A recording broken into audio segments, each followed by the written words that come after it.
Back with Bruce Boudreau and Bryan Hayes. Guys, only once has a team come back from down 3-0 to win the Stanley Cup. That was 82 years ago. The Oilers are starting to make believers out of their fans and striking fear into the hearts of Panther fans. Bryan, I got to ask you, how nervous would you be if this potential collapse was happening to your team and not the Panthers? Well, I'm from Toronto, Gino, so I actually have a lot of history with this. I would be a nervous wreck. I would be a disaster. I'd be contemplating not watching. And I know you can call me a horrible fan, but I think that's the epitome of fandom, when you can't put yourself through it. Because psychologically, the Panthers are putting their fans through the ringer right now because they've been a juggernaut all year. They were a juggernaut through the East. I wouldn't say steamrolled to up 3-0, but they looked like they were in control. And it's one thing to get blown out in Game 4. It's another thing to see McDavid come alive in Game 5. And on top of it, Bobrovsky really start to struggle. So I think if I were a Panther fan, I would be a nervous wreck right now. I'd already start spinning this as, hey, it was a good run, or hey, if it happens, it happens. It's all about the psychological warfare as a fan. It's cruel. It's unnecessary. Yet I would remind Panther fans and Oiler fans, for that matter, there's 30 other fan bases that would happily take their place right now. So enjoy the ride while you can. I don't want to say I told you so, but it certainly looks like Bobrovsky's bubble may have burst. Since the third period of Game 3, he's allowed 11 goals on just 39 shots. That, my friends, is a .718 save percentage. Bruce, does this series now hinge on whether or not Bobrovsky can recover from these two horrible meltdowns? Well, I don't know if he can recover. I mean, the same thing sort of happened last year. I mean, I'm just wondering whether he's getting too tired to play right now or the pressure is building on him too much, but he has not looked good.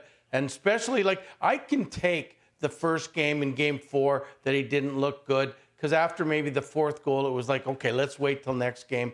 But last game here, I thought the Brown goal, he moved too slow on the deke, and the McDavid goal, first one between his legs, and I don't think he made a great save the whole game. I'm really worried if I'm Paul Maurice on what I'm doing next. But I mean, I'm more worried about if I'm Sergei Bobrovsky, whatever his name is right now. He's got to have a great game for himself. He's still got a couple years left, but I think this is going to be the testament in the next two games. He's got to come up with a great one. And Hazer, you were turning the knife yesterday when you tweeted out, Bob sloppy again, Panthers inching towards McElroy territory. Have you completely lost faith in Bobrovsky now? I haven't completely, and that's an unnecessary shot at McElroy. It's my own tweet, and I guess I should probably just accept that I sent it out. And I'm not going to delete it. It's out there. McElroy's got to take his licks. He threw away the U.S. Open. But Bob's en route and doing it. And I'm not completely off the Bobrovsky bandwagon, but this is his history, as you guys know. He runs hot and he runs cold. He either wins a Vezina or he's a backup goalie. There doesn't seem to be an in-between with Bob. And when you consider the way he played Game 1, that's as well as a goalie can play.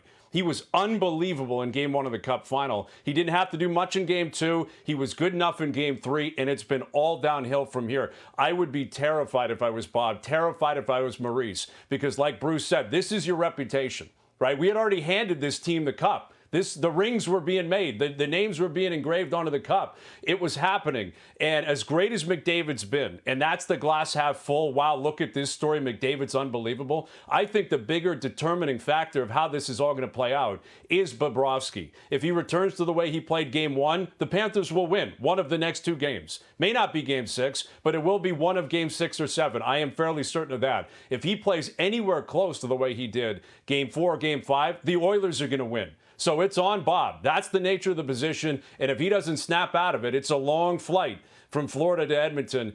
Then you're really talking panic mode for the Florida Panthers.